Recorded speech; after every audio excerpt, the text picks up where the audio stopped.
And now, live from Level 5 Productions on the island of Milleronia, it's The Larry Miller Show.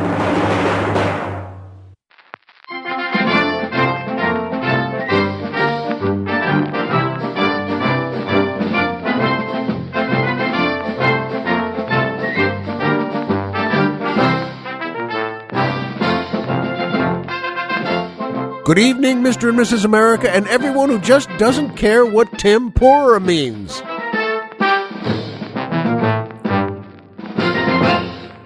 Hi, folks, and welcome back to the Larry Miller Show. I'm Larry Miller, but in a way, aren't we all?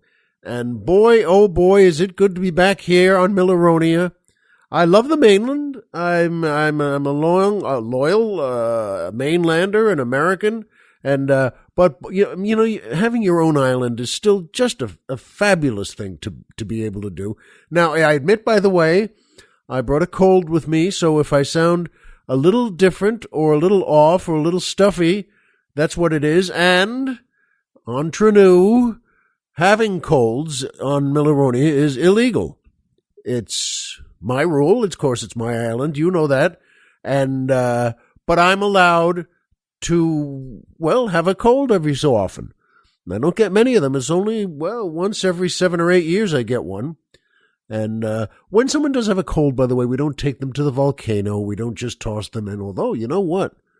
Come to think of it, that's not a bad idea.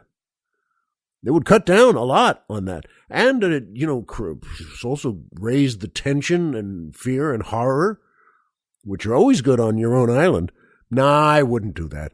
But I do have a little bit of a cold and a little stuffy, a little coffee.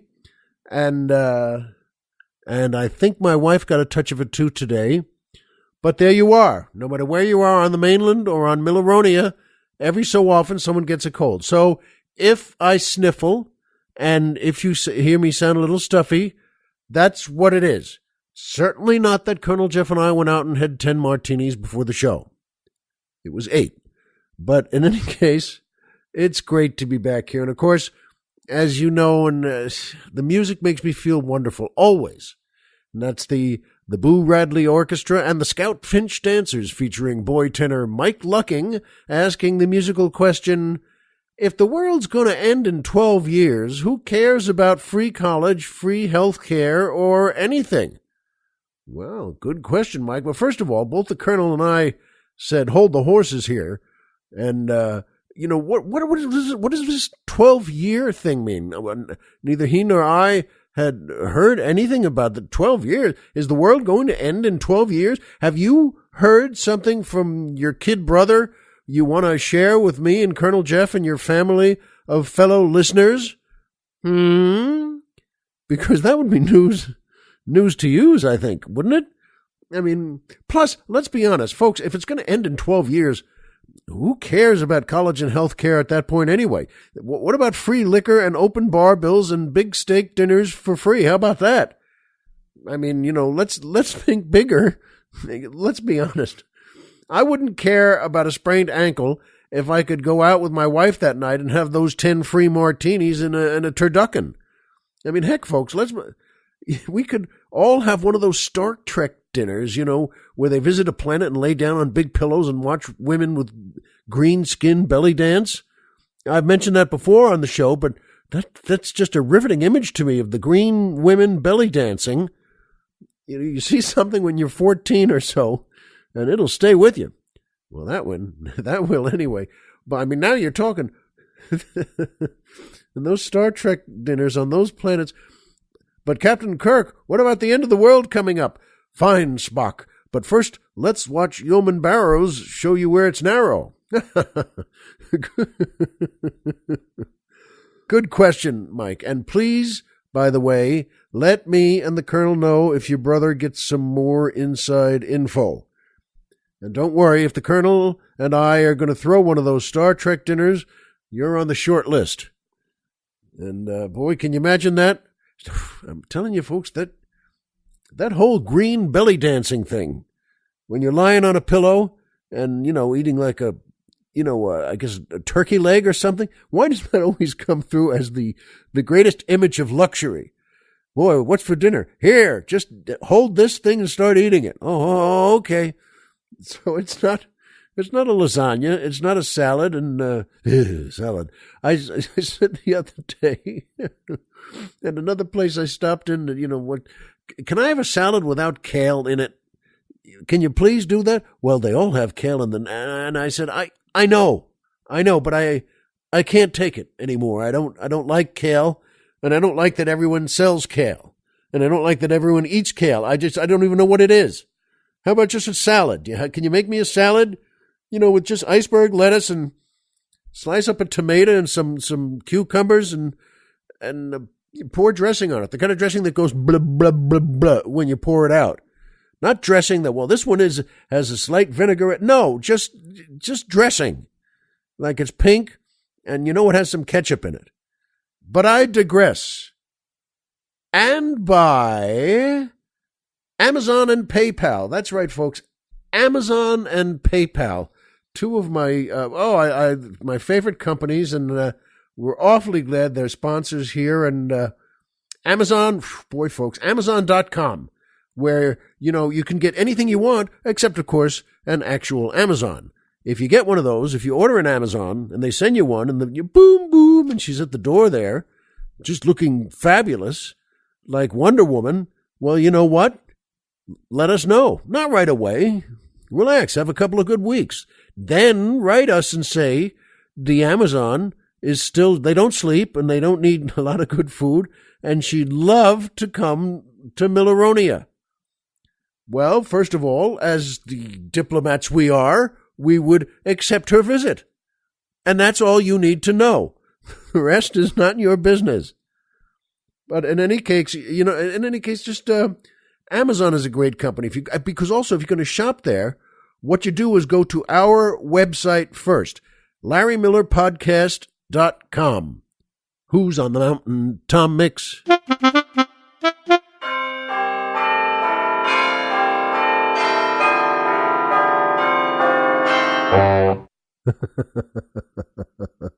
That was good. That was very good. And by the way, yes, that's what we'll play when the Amazon alights from her plane. And it'll be a private plane, too. I don't even know what that means anymore, but Goldfinger will not be sucked out of the window. It's just going to be private, and she can wear anything she wants. And in any case, so do that. Come to Amazon and click the Amazon banner, which is what we have. And then we'll take you there. Buy whatever you like. And by PayPal. If you enjoy the show, and why wouldn't you, and you'd like to send us a few bucks to help out, and why wouldn't you, you can do it all through PayPal. And instead of, by the way, donate or pay what you like, I always like to say, buy us some drinks. Because there are different levels 1 through 5, all the way up to, we're driving to Florida!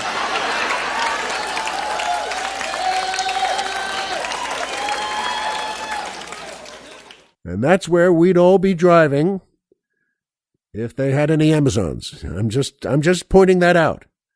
I don't even know what that means anymore. I wouldn't know where Amazonia was.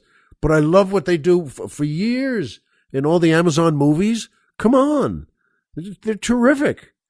They're just gorgeous and strong and tough, save you from everything, and that you just lie down on those pillows and eat the turkey leg and watch the green women dance.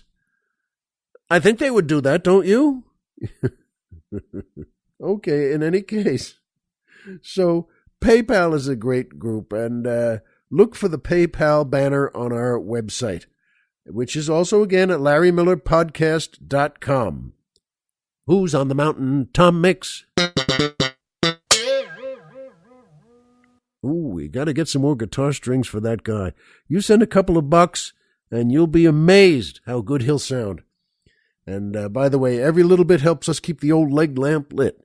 And thank you to everyone who has contributed already. And that brings me to my favorite part of the show, the joke of the week. And I do love this, and I say that every week because it's the truth every week. There's nothing like keeping a good joke going and telling you, and if you like it, you tell someone else. Tell someone you care about. Tell someone in your family. Tell some of your friends. And this is a good one. The Colonel and I both liked this. In one of our national parks, a ranger catches a guy eating a bald eagle. And that's a big no-no. That's what he says. Whoa, wait a minute. This is, hey, stop. First of all, stop that. And you're coming with me. You're under ranger arrest here. And they can do it, too, and take you to that big cabin and put you in a cell. The bars are wood, but you can't get out anyway. And the guy's, he's kind of crabbing, and the ranger says, don't worry about it. Tell it to the judge. And he takes him, sure enough, the next day, he takes him into the big ranger area and headquarters and right to the judge.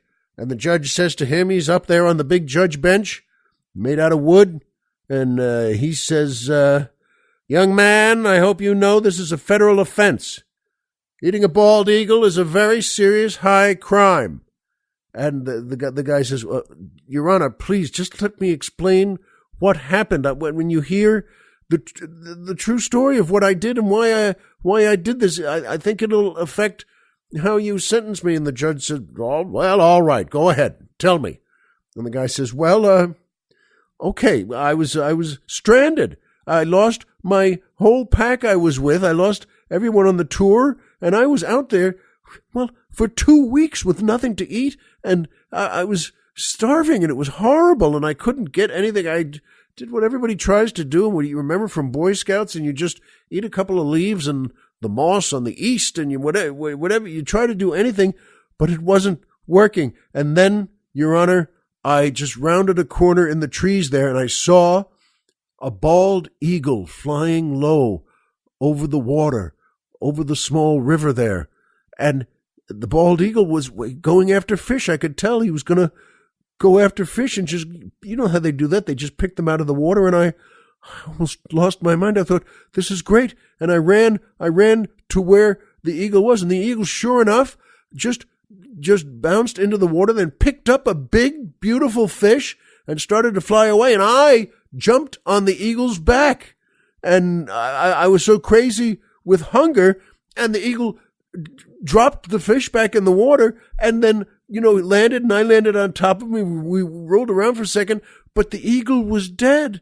I had killed the eagle by jumping on it, and I was distraught, and I thought, then the thought hit me of, wait a minute, I'm starving, and the eagle is dead, and I don't want to just leave it here in the wild, open and dead like that, and I might as well eat it. And I started to, and that's when the ranger came up, and I had just had a few bites, and the ranger said, all right, let's go. And that's how I got to be seeing you here today, Your Honor. And the judge is very quiet, and he looks around the courtroom. They've heard everything. And he says to the prisoner, I'll be honest, young man, I've heard a lot of stories, but I am touched by yours. And I do understand how it happened, that you, began to eat the eagle. And so I'm not going to have you killed by other eagles, and I'll let this stand as a good lesson to you, and I'll just let you go. And the young man says, oh, thank you, Your Honor, thank you very much. And the judge says to him, before you go, though, I'm just curious. You had a few bites. What did the eagle taste like? And the guy says, it's kind of hard to describe. It's somewhere between a panda bear and an orangutan.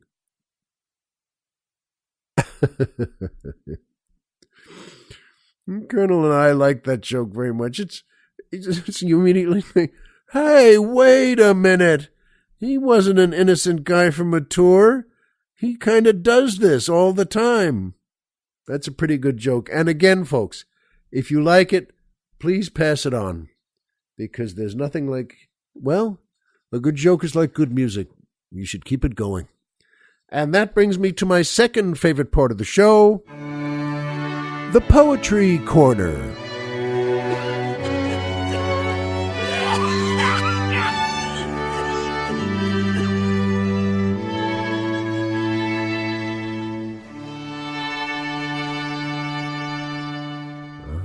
Beautiful. I think I might be coughing like that guy, by the way, if I ever had to eat an eagle. I mean, If you're starving, you're starving. But I wouldn't be like that guy going from island to island looking for just weird animals. And I love reading a poem for you folks all the time, once a week. And this is a great one. It's touched me for a long time. And it's something always good to go back to. And I hope you'll feel the same way. It's called "O Captain, My Captain" by the great Walt Whitman. O Captain, my Captain, our fearful trip is done. The ship has weathered every wreck. The prize we sought is won. The port is near, the bells I hear, the people all exulting, while follow eyes the steady keel, the vessel grim and daring. But, oh, heart, heart, heart, oh, the bleeding drops of red, where on the deck my captain lies, fallen cold and dead. O captain, my captain, rise up and hear the bells. Rise up, for you the flag is flung, for you the bugle trills. For you bouquets and ribboned wreaths, for you the shores are crowding. For you they call, the swaying mass, their eager faces turning. Here, captain, dear father, this arm beneath your head, it is some dream that on the deck you've fallen cold and dead. My captain does not answer, his lips are pale and still. My father does not feel my arm, he has no pulse nor will. The ship is anchored safe and sound, its voyage closed and done. From fearful trip the victor ship comes in with object won. Exult, O shores, and ring, O bells, but I, with mournful tread, walk the deck my captain lies, fallen cold and dead. Isn't that beautiful? And the great Walt Whitman, among other things, well, as I said, a 19th century poet, and lived and watched and wrote during the Civil War, and was a very big supporter and, well, an acolyte, a student of, well, his captain, who was Abraham Lincoln. And that is his work, O Captain, My Captain, about what you all must know, the assassination of our 16th president, the great Abraham Lincoln. And what that must have meant in 1865. Oh, Lord, folks, at the close of the Civil War, so many years, from 1861 to 1865, so much fighting, so many battles, so many astonishing deaths, 600,000 American young men, well, killed in battle and with disease. Oh, some of the great nurses and Florence Nightingale and, just to put hospitals together. In those days, remember, even the best doctors had nothing. They had no anesthetics. They had really no operating theaters to work in, just in a tent. And they amputated everything. If something went wrong with an arm or a leg, well, they would cut it off because they didn't know how to heal it, how to stop it, how to keep the young man alive. And, well, there's no sense going through every step of what that war was all about. But yes, at the end, when, well, the battle was won, there on the deck of the ship was Walt Whitman's captain, our captain. And there's been a lot of good jokes written about that since. I remember one from the Fred Allen Show, an old tape of the great Fred Allen on the radio show. And Senator Claghorn was a character one of Fred Allen's actors played in his cast there. And he had, It was what Foghorn Leghorn was based on from the great cartoons. I'll say, that duck is crazy, and that was Foghorn Leghorn. That was based on Senator Claghorn, who would always say, "What? Well, I'll tell you, my aunt went down to," he was talking about his aunt getting back down to Alabama, where he was, and she said she left New York and drove west and across in the Midwest and across through the Dakotas and then down through Wyoming and down through out to the south there, down through New Mexico and headed east again across Texas and finally got to Alabama. And Fred Allen asked the great setup question, well, why did she take such a circuitous route to go down to where you were?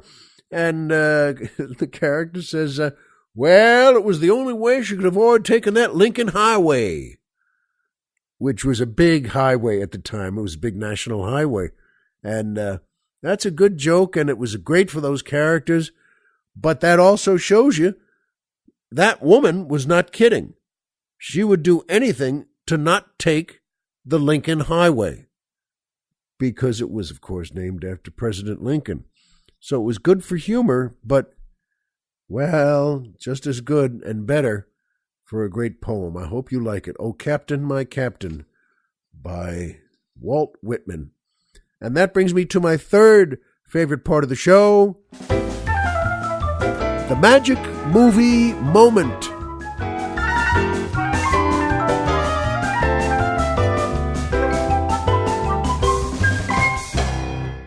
Oh boy, I love this too. This section, I love movies, and I assume you do too, and I hope you do too. And sometimes a movie, a character, even a line or a scene or a part that goes through the movie moves you and really touches something, and it's something you never forget. And it's something that makes the movie even greater than it already was. And that's why I call it the magic movie moment. And this one, well, it's a great one. For Whom the Bell Tolls. A great book by Harper Lee and a great movie, good Lord, starring Gregory Peck, Robert Duvall, Brock Peters, Jeffrey Anderson, so many others. Oh, good. It's a wonderful cast in this, and it was in black and white. What a great story.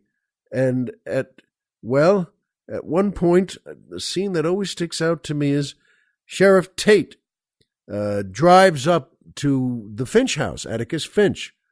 And that's why, by the way, I mentioned those names in the beginning, Boo Radley and Scout Finch, his daughter there, and his older son named Jem. Well, older than Scout. Jem was still 11 or 12. But the sheriff drives up front because there's a mad dog in the street there, down about 50 or 100 feet. And he's very angry. The dog is very sick, but obviously vicious and dangerous. And especially in the 1930s anywhere, but now today, good Lord, if you ever saw one, well, run. But the sheriff comes out to say to Gregory Peck, to Atticus Finch, Atticus, that dog needs to be put down, and I thought of you first, and I wish you'd take the shot. And Atticus, with that great stern look, Gregory Peck had, oh, heck no, why would you do this? Why would you come by here? And of course, his children, Jem and Scout, are saying, well, you can't ask Pa to shoot. He doesn't shoot. And Gregory Peck finally agrees. And I remember he picks his glasses up and just slides them up on top of his head and takes the rifle from Heck Tate and just looks down across the barrel and takes aim. And that dog is, as I said, about 100 feet away. And he closes one eye and aims, and pow, one shot, and he gets the animal right off. He kills that dog.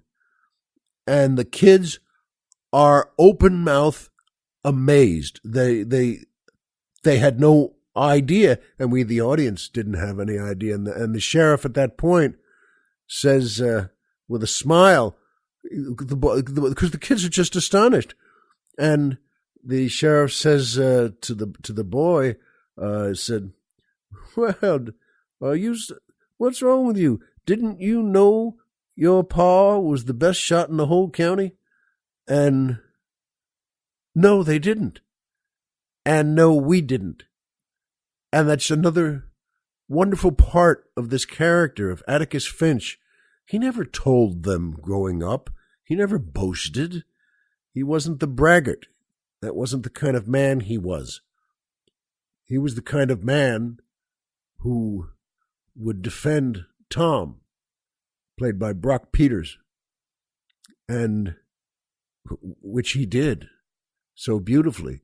In fact, he defended him so beautifully that up in the top section of the courtroom there, which is where they let all the black people sit, and the only place, and Scout was up there with them, and she knew the Reverend and all the folks there, and she watched the trial with them up there. And by the end of the trial, when the verdict comes in, and, well, Tom was convicted. And everybody is out of the courtroom, and then Atticus just puts his bag together and puts his file in the bag, starts to walk out, and everyone in the upper galley stands up, and the Reverend looks down at Scout and says, "Young lady, stand up." And she's puzzled. She doesn't understand. And he looks back up out over the court and says, "Your father's passing." And it was with such affection and respect, and a great moment in a great story. I love that scene from it. And by the way, in the way that we raised our kids when they were little, I always used to say to them, always, after brushing teeth, after washing up, after saying prayers, everything just before bed, I'd always say to them, hey, they had gotten into bed, and I'd always say, hey, you want to watch some TV for just a minute or two before we go to bed? Now, of course, being kids, they were both young boys, and, well, they almost flew out of the bed, just of course. And I would always take them into our bedroom and turn on always the Turner Classic Movies. And in those days, boy, oh boy, they always had the best movies. Well, from the 1930s and 40s and 50s and later. But I remember this one night when For Whom the Bell Tolls was playing, and it just came on, and I said to them, they were sitting up in the bed, not under covers, just sitting up in the bed, and I would always say to them, when I did this night, because Atticus was sitting on the porch swing, and he wasn't really swinging, he was just moving a tiny bit. He had just put the kids to bed, and Scout had asked him about their mom, and he thought about her, and he told them, well, he was a good man and a good father, and okay, and then they're going to go to sleep, and he walked outside and sat down in the swing there with one arm just over the empty part of the swing, and just sitting looking out with with Atticus's look on his face, very, very thoughtful, thinking about his wife who had passed away. And I explained that to him. That's what he's thinking about now. Can't you feel that in his face? You don't even know the story yet, but you can see that in that great actor, Gregory Peck, and that's who he's playing, Atticus Finch, whose wife has passed on. And then always, by the way, I'd say to them, okay, that's it, after just a minute, because that was the rule. They were going to bed. Plus, I thought it's a good way to get them to know better movies and older things that have so much heart in them. And that's why I wanted to tell you about it tonight. See it sometime. If you haven't, see the movie For Whom the Bell Tolls. You'll be glad you did. And by the way, it's a great book by Harper Lee. Read it. You'll also be so glad you did.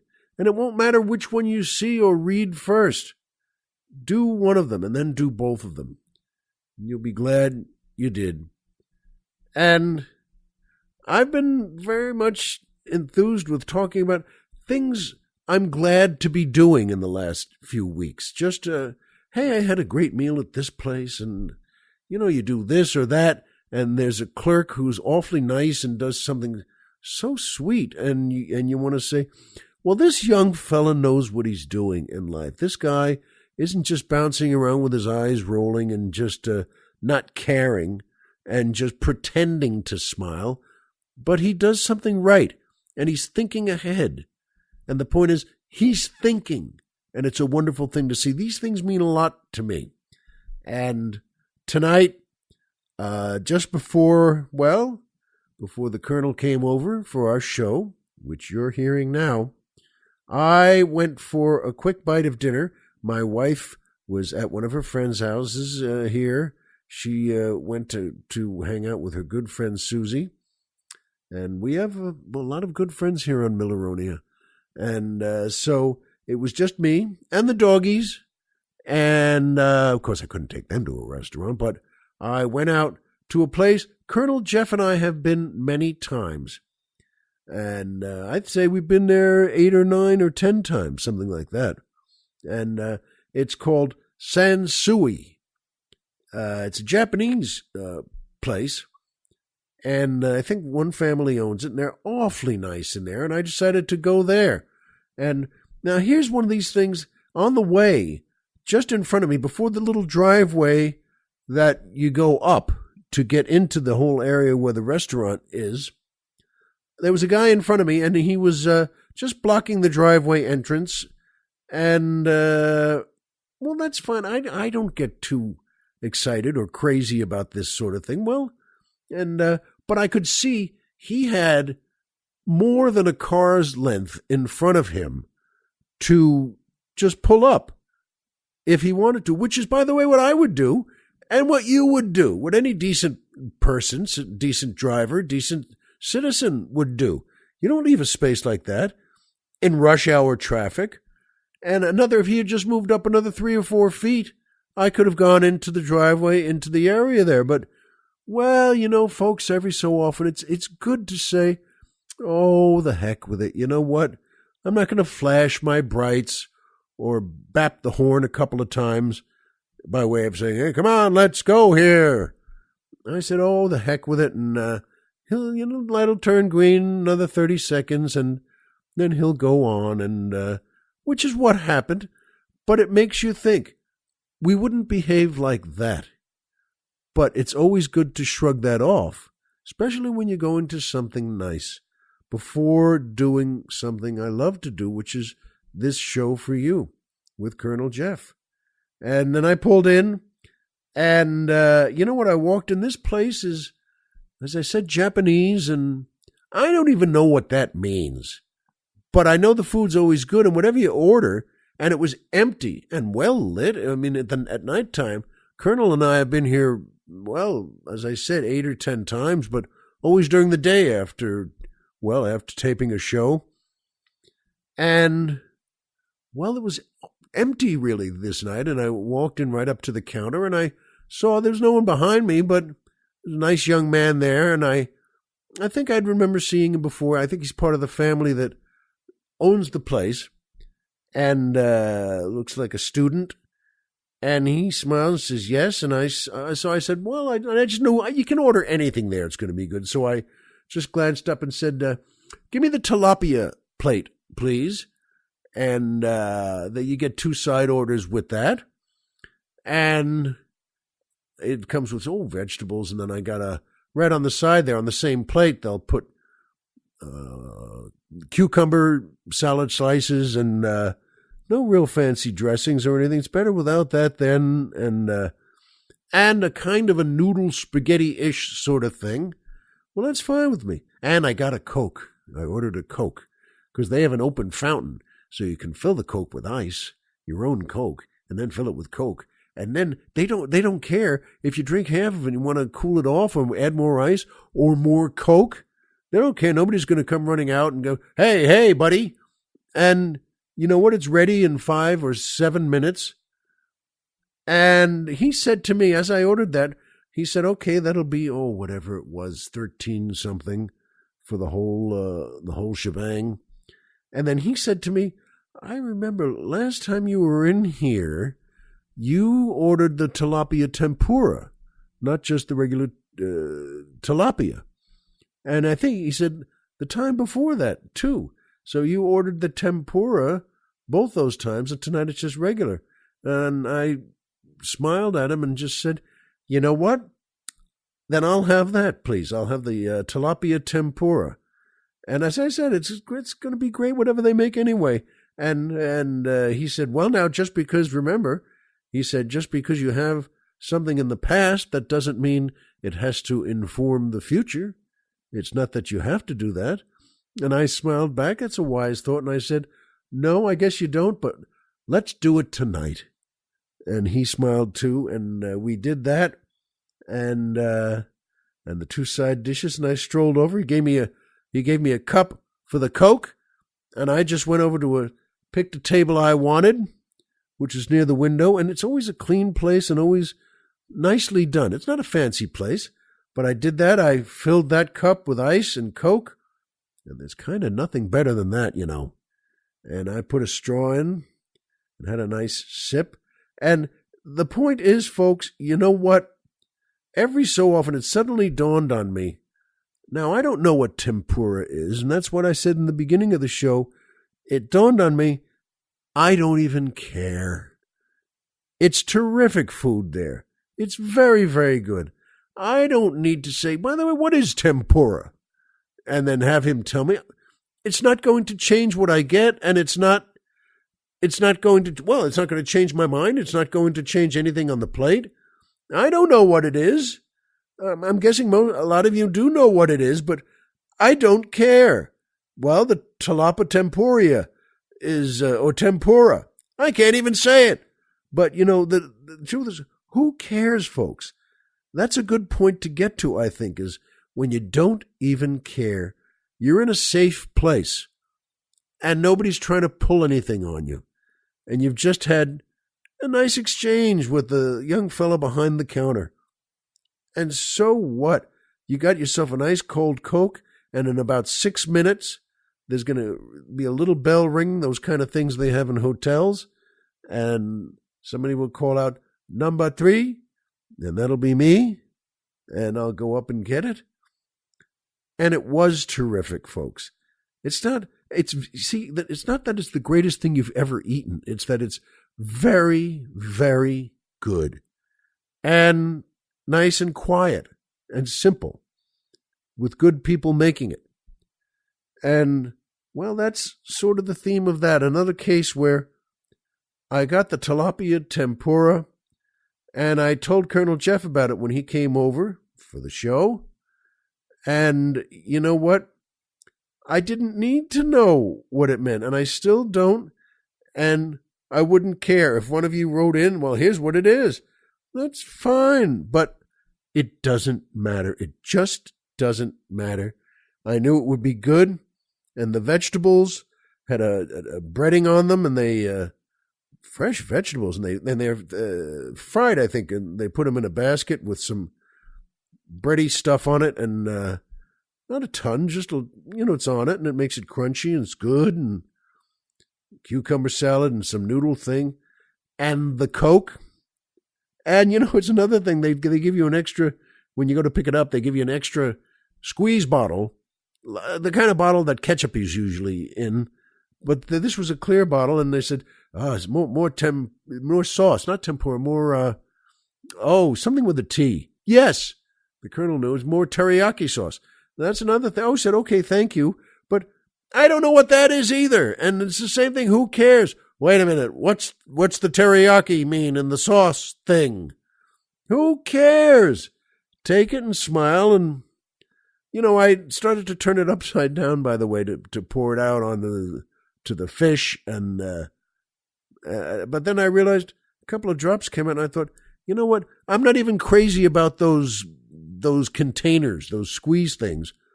God only knows how long those have been there, and these folks are terrific, and it's all clean and fine, but I didn't even need, no, thanks for the extra teriyaki sauce.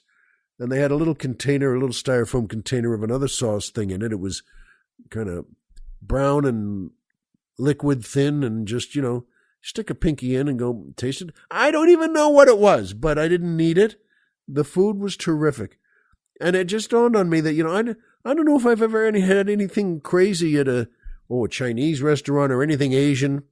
There was one time when sushi was first really big, or at least to me and my friends. That was in the late 80s or through the early 90s, and I went to a sushi place with my friend Jerry, and you know what?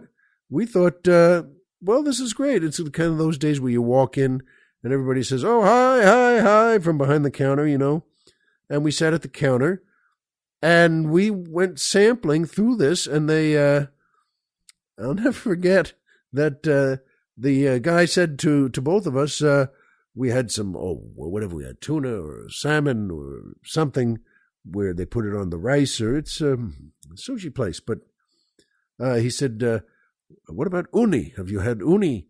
And we didn't know what it was. We shrugged. He said, try, try.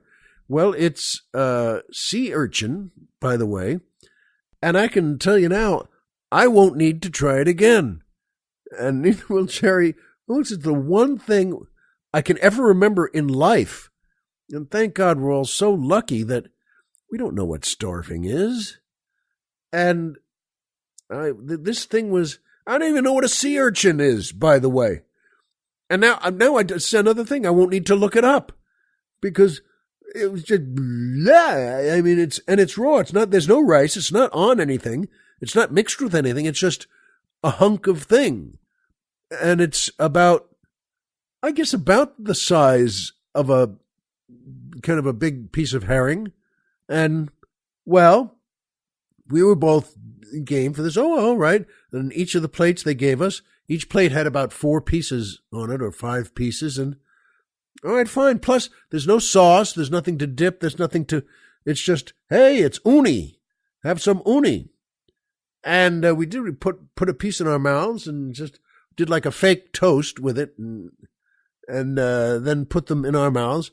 And I'm telling you, we both had the same reaction. About 2 chews in, you just, and your face is just going blue, green, orange, and you just, the texture and the softness. Remember, it's raw urchin, whatever the heck that is.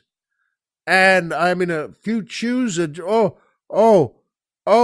and we just ordered instantly, just Coke, please, Coke, cold Coke, and just 1, 2, 3 big glasses of Coke each, and just to start.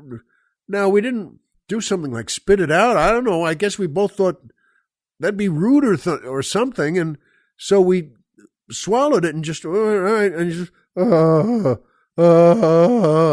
and drank all those Cokes. I mean, that was the next part of the meal, was drinking cold Coke, which I'm always in favor of, but I mean, it was just that it wasn't done this time to be in favor of it.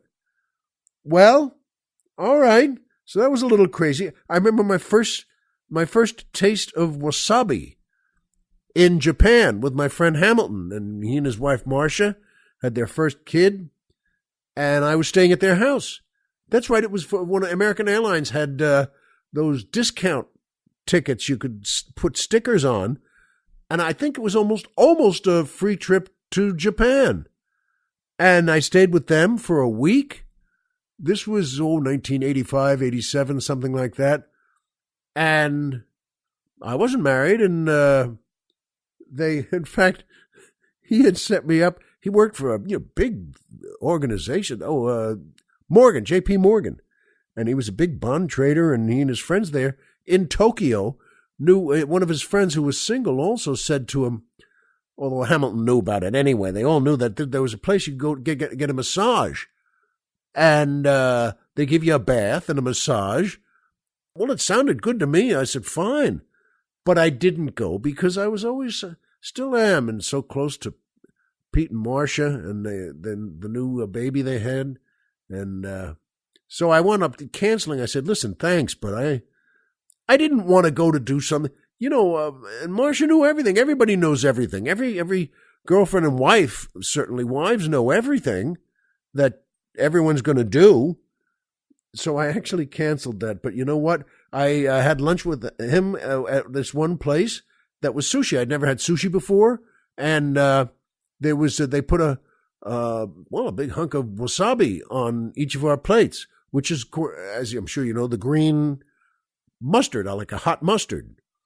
And it's in a ball. It's about the size of, like a big cherry, somewhere between cherry and golf ball. But it's a big ball of wasabi. And I said, what's that? And Pete said, oh, that's wasabi. You'll like it. You put a little on the each piece of sushi. And I said, well, all right, sounds good. Now, I'm not thinking, I don't know what I'm doing. So I ate it. I ate it. I picked it up and popped it in my mouth like a cherry. And just a couple of chews, and Hamilton just looked at me and said, oh, no, don't, and he looked at me, and my head turned into the 5 o'clock whistle. And excuse me. Thank you. That was the hottest thing anyone's ever eaten. At that moment, I would have confessed to the Kennedy assassination. I would have done anything just to stop this horrible discomfort, pain, and heat. And Hamilton ordered, even as I was just trying to, and I ate it. I had swallowed it. And he said to the guys behind the counter, just quick, he ordered another 3 Cokes, 5 Cokes, and he ordered glasses of milk too. He said and 3 big glasses of milk too. And that was the next part of our meal. Certainly mine, just glug, glug, glug, glug, drinking down. No, I'm not a baby, and I recovered. Not till last week, by the way.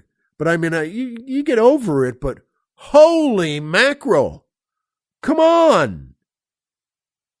And so there have been some times with food from another culture that you don't quite get. But, folks, this is my lesson, and my theme to you, rather, is you just don't need to care what tempura is when it's good and you know it's good, and it's a good place with good people and you know it is. Just eat it. You don't need to ask, what is tempura, by the way? And what is teriyaki sauce? What is it?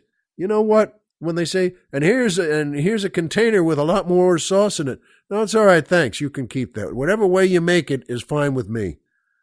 That's another really great thing to have happen. That's a blessing right there. You just went out to have a good meal. And I did, and when I left, it was still a little light out. There was plenty of time to go back to the palace, here on Milleronia. And it is a palace, because what the heck? It's your island. You own it. You can make all the rules. And so, yes, it's a bit of a palace. And here in time to have Colonel Jeff come over so I can talk to you like this. There are many other stories, but that's the theme of the night. Something to know. You don't really care what tempura is. It's a good lesson for me, and something, as I said, something good to know. Because you and I know the same things. Homer is Homer, and Pluto is a planet. So remember, folks, as always, if you walked out of bed today and had a job to go to and a home to come back to, and someone there who cares about you, folks, the game's over and you've won. Be well, and have some tempura, and don't care. And we'll see you here next time.